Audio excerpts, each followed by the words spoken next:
આજે ખેડા જિલ્લા માટે ખૂબ મોટો આનંદનો પ્રસંગ છે.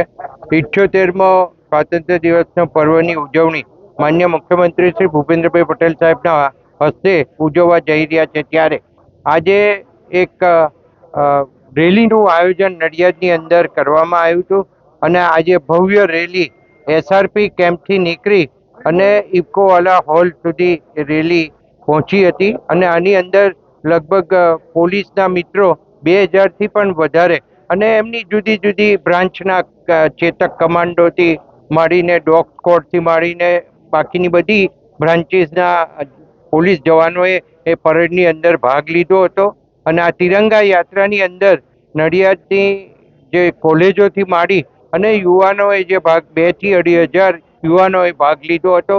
એ આજે ખૂબ આનંદનો વિષય છે અને ખૂબ સારી રીતે આ તિરંગા યાત્રા પૂર્ણ થઈ છે અને અહીંયા આગળ સરદાર સાહેબના જન્મ સ્થળે જ્યારે બધા જ મહાનુભાવો અહીંયા એમના જન્મસ્થળની મુલાકાત લીધી છે ત્યારે હું એટલું કહીશ કે સરદાર સાહેબે 562 જેટલા રજવાડા ભેગા કરી અને આ દેશને અખંડિત બનાવવા માટેના એમના જે પ્રયત્નો હતા એ પ્રયત્નો સાકાર થયા છે અને આજે જ્યારે વડાપ્રધાન તરીકે મોદી સાહેબ હોય ત્યારે મને કહેતા આનંદ થાય કે આ દેશની જે પ્રગતિ છે એ ખૂબ આગળ લઈ જવામાં એમનો ખૂબ મોટો હિસ્સો રહેલો છે અને આ સ્વાતંત્ર્ય પર્વ નિમિત્તે હું આ સરદાર સાહેબના જન્મ સ્થળ ઉપર માન્ય મુખ્યમંત્રી શ્રી ભૂપેન્દ્રભાઈ પટેલ સાહેબે આ નડિયાદની અંદર પર્વ ઉજવવાનું નક્કી કર્યું તે બદલ એમનો ખૂબ ખૂબ આભાર.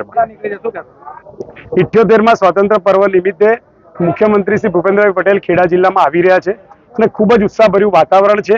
આ દેશમાં નરેન્દ્રભાઈ મોદીના શાસન પછી ઉત્તરોત્તર દર વર્ષે લોકોમાં દેશભક્તિનું પ્રમાણ વધતું ગયું છે.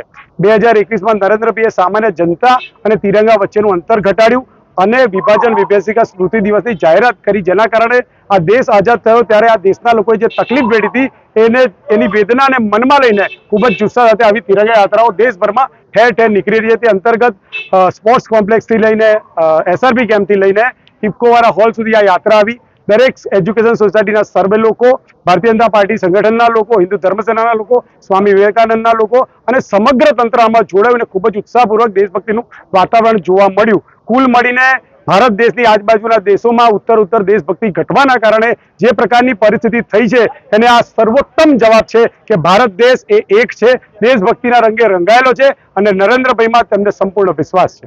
સાહેબ, આ જે કોંગ્રેસ દ્વારા ન્યાય યાત્રા કરવામાં આવી છે, શું કેવું છે?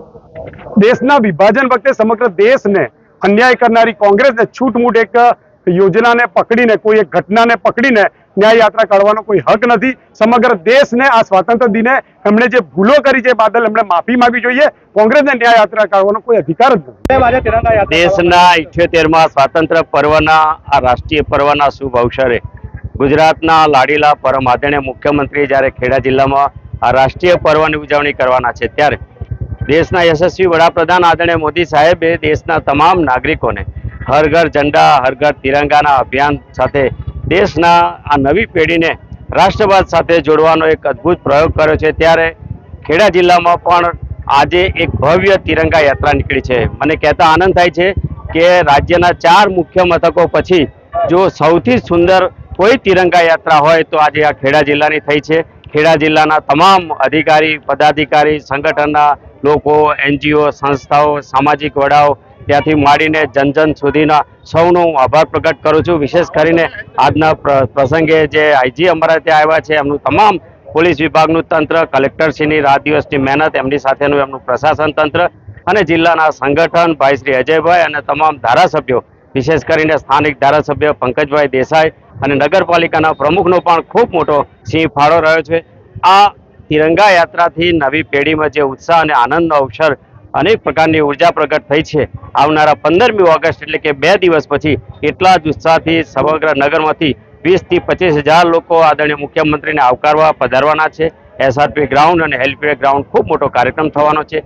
ત્યારે શહેરની, નગરની સૌ જનતાને પણ એક નમ્ર નિવેદન છે કે આપ પણ પધારો અને આ અવસરમાં અમને સૌને ઉર્જા પૂરી પાડો. અને એવા સમયે જ્યારે રાષ્ટ્રવાદનું આ 78મું પર્વ ઉજવી રહ્યા છે ત્યારે દેશને સમૃદ્ધિની જરૂર છે, સશક્તિની જરૂર છે, એક પ્રકારે દેશમાં રાષ્ટ્રીય ભાવનાની જરૂરિયાત છે. ત્યારે ઇતિહાસના એ પાનાને આપણે સૌ યાદ રાખીને, સંઘર્ષને યાદ રાખીને દેશને સમૃદ્ધિની દિશામાં સાથે મળીને લઈ જઈએ એવી આપ સૌને અપીલ પણ છે. Education is important for our life because with the help of education we can achieve anything. Lead helps me in clearing my concept with the help of many videos, CRLs and slides. Lead makes maths and science very interesting with the help of experiments and videos.